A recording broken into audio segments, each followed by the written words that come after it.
Keeping up with Ursula von der Leyen, not an easy task last week.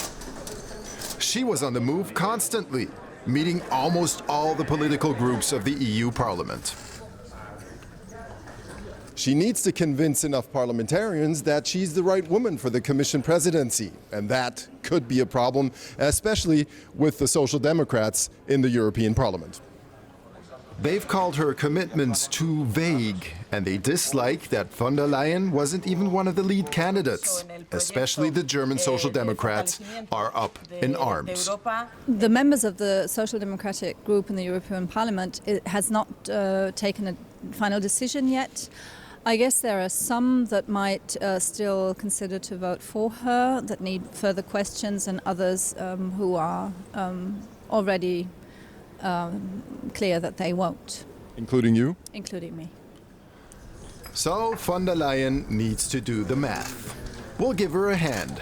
She needs a total of 376 votes to be elected Commission President. Let's just say she'll get all 182 from her own group, the Conservative European People's Party.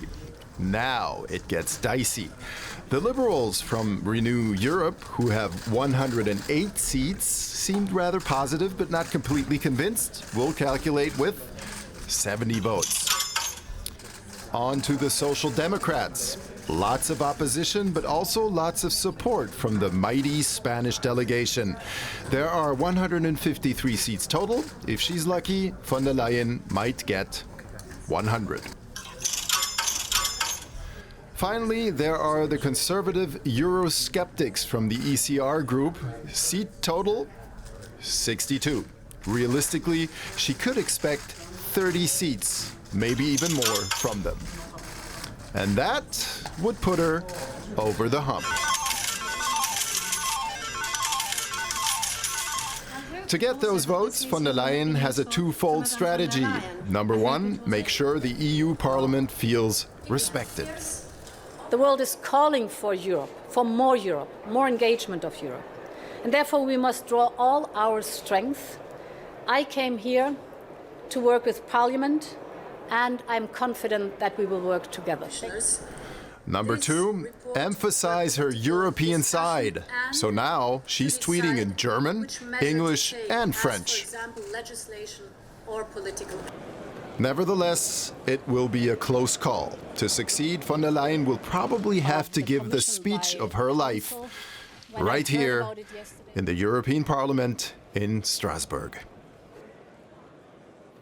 Let's go straight to Strasbourg now. We're joined from there by Max Hoffman. Max, thanks so much for that report. Von der Leyen has written a letter, we understand, courting the Social Democrats in the European Parliament.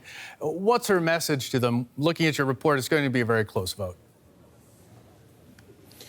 Yeah, you saw I mentioned that many Social Democrats thought what she offered last week when she met that political group in Brussels was too vague. So she's written an 8-page letter now, which has a lot more details than before. Of course, she can only go thus far, because if she gives too much to the Social Democrats, she might lose the support of the more right-wing groups like the ECR that we just saw. That might put her over the hump right there. But one passage is very important for von der Leyen, because Social Democrats were especially disappointed with what she had to say about enforcing the rule of law in countries like Poland or Hungary. And now she reaffirms this is a very important point, and she is willing to use, and I quote here, the full toolbox at what's at the disposal of the European Commission to enforce the rule of law.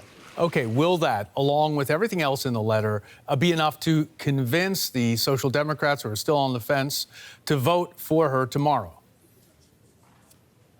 Most likely not all of them. The Social Democrats are a very, diverse group, to put it this way, and the Germans are still up in arms. We just talked to some of their delegates here. It didn't look like they were willing now, even after that letter, to vote for Ursula von der Leyen. But they're a little softer in what they said. They said there are a lot of the right things in there, but it's still too vague. On top of that, as you just mentioned, they put themselves up there on the fence. It's going to be really hard for them to climb back down. But we've heard some positive words, for example, from the British delegation, a delegation that was expected to vote against von der Leyen. Now it seems like they might vote for her. So I'd say if you really measure the temperature here, it seems like things are going a little more in the direction of Ursula von der Leyen than last week.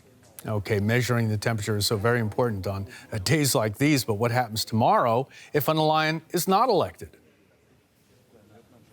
She only has one shot. So if they really vote, although she doesn't have a majority, then that's it. Then the heads of state and government will have to come back together over the summer and figure out who will be the next person they suggest to the European Parliament. Many expect that not to happen. If she figures out until tomorrow, I don't have the necessary votes, I don't have a majority, then the most likely scenario is that she pulls the vote and tries to delay it until September and gives everybody a little more time to negotiate things.